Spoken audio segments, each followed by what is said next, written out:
रडू नको तर काय करू आम्ही सर. आता 60 दिवस झाले आम्ही इथं बसलोय. शासनाला कसली पण त्याच्यात हे आलेलं नाही आमच्यासाठी.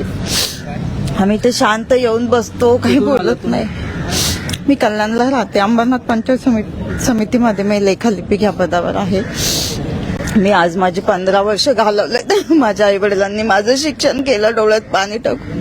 खूप गरीब परिस्थिती होती. आई माझी भांडे धुण्याची कामं करायची, मी पण जायचे तिच्या बरोबर. पण त्या परिस्थितीमध्ये शिक्षण घेतलं,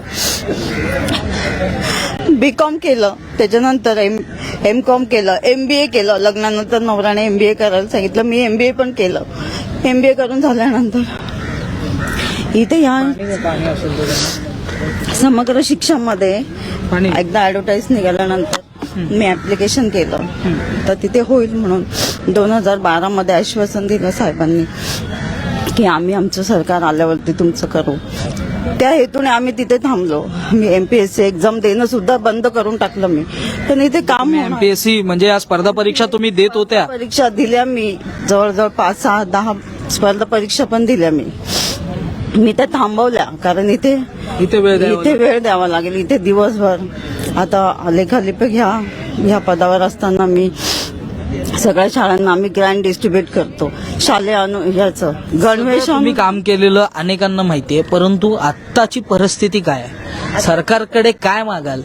जर मुख्यमंत्री ऐकत असतील, उपमुख्यमंत्री ऐकत असतील, 2 उपमुख्यमंत्री आहेत, सुनेत्राताई आहेत, त्या आता महिलाच आहेत. महिला म्हणून पहिल्या उपमुख्यमंत्री या राज्याला लाभलेल्या आहेत, त्यांना काय सांगा?